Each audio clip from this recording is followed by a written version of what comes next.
తాడికి తెచ్చి 50,000 ఓ ఏంటి అమ్మగడ ఊక ఎన్నిక ఛార్జీలో పోని పైసలు ఎన్ని మిగిలిన ఇక్కడ 200 మిగిలిన 200 తీసుకో.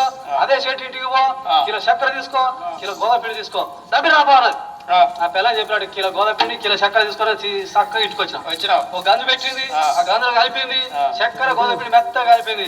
3 నెలల పిల్లగాని చేసినట్టు చేసింది. పిండి బొమ్మ మంచిగా ఎలా మంచిగా చేసింది. మంచిగా ఇంత బొమ్మ చేసింది. షర్టుకి నీర పడుతున్నా తెలంగాణ ఎప్పుడు పోవాలి ఎప్పుడు 50,000 అట్టుకొచ్చుకోవాలి. ఆయనకు అదే మనసులో ఉన్నది. వేసుకొని ఇట్లా కొంగర వేసుకొని నాడు ఇట్లా కూర్చుంది.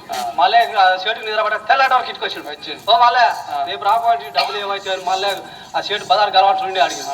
మళ్ళీ నాడు చూసింది. మళ్ళీ వాళ్ళు నాడు ఇంట్లో ఉండి ఆ షర్ట్ నాటి చూసే ఆ షర్ట్ నాడు చూసి ఎవరు దొరికినా నా పిల్లగా కొడికా నా కొడికా ఉత్తర యాత్రలు దక్షిణ యాత్రలు తిరిగాను ఒక్కరే పూర్తి కొడుకా నా కొడుకా పుట్టినట్టే పూర్తి పుడుకుల యాత్ర కొడుకా నా కొడుకా. పొద్దున మొదలు పెడితే మధ్యాహ్నం 12 గంటల దాకా ఏడ్చిందిరా. ఏడిస్తే చుట్టాలు రావట్లేరు, ఇంటి పక్క వాళ్ళు రావట్లేరు. సేటు మళ్ళా ముగ్గురే ఉన్నారు. సేటు చాలా మంచోడు. మళ్ళా సచిన కొడుకులు వేసాడు.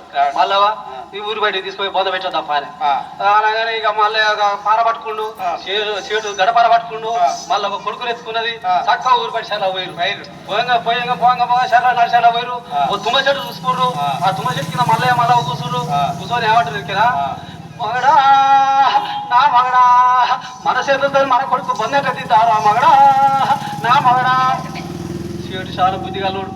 వాళ్ళ చేతులతో వాళ్ళ కొడుకు బొంద తీయాలంటే చేత కాదు, మనసు ఒప్పదు. ఆయన సేటు మంచోడు కాబట్టి గడపార తీసుకుని సెర్ర పోయిండు. గడపార వేస్తుండు, పారతో మందు తీస్తుండు, పక్కకేస్తుండు, మనిషిలో తీసిండు. ఎండాకాలం రోజా సేటు ఎర్రగా ఉన్న సేటు కర్రగాయిండు అలవాటు లేక. ఓ మల్లయ్య కొడుకు తీసుకురా ఇక బొంద పెడదామని అట్లా చూసింది. మళ్ళా సేటుకి వెళ్ళి చూసి ఏమంటుంది ఎరికినా మగడా నా మగడా మన కొడుకును మనం ఎత్తిందా పడరా మగడా నా మగడా అని మళ్ళా వరంగానే చెరువు పక్క గిచ్చుకొని పిండి బొమ్మ ఇచ్చుకొని తింటూనే ఉండరు. వీళ్ళిద్దరు తింటుంటే బొందలు ఉన్న సేటు నిక్కిరికి సుత్తుడు. వీళ్ళ పచ్చిపిల్లలకి తింటున్నా నిక్కిరికి సుత్తుడు సేటు సుత్తుడు. ఆయన మళ్ళీ ఏమైనా వచ్చింది కదా మళ్ళీ ఎట్లా ఎడుతున్నాను పిల్లవా నా పిల్లవా ఇయ్యాలంటే మన కొడుకు నుంచి రేపోలా తిన్నానే పిల్లవా నా పిల్లవా అని మళ్ళీ ఏడ్చిర్రా. మళ్ళీ ఏడవగానే మళ్ళీ తెలికలది ఏడో నిగిరికి సుత్తుడు బొమ్మలు ఉండి వీళ్ళు పచ్చిపిరిగా తింటున్నారు అని చూస్తుడు. చూసేవారికి మళ్ళా ఏమంటుంది దొరికినా మగడా నా మగడా ఇవాళ మన కొడుకు తింటే రేపు అప్పించిన చెట్టు తిన్నా మగడా నా మగడా ఆయన వామ్మో రేపు నన్నే తింటున్నాడు అని ఆ బొంద లేచి ఉరకపోతుడు.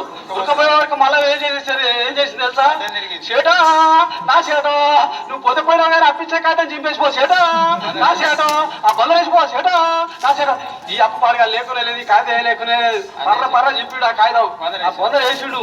చేటు వెనక మళ్ళీ చూడ పుట్టుకిడు గోవింద ఇచ్చిన వాళ్ళు అంతా పిచ్చి కుక్క తీసుకున్నాడు తిరుపతి అందరూ లేవు పని చేయరు.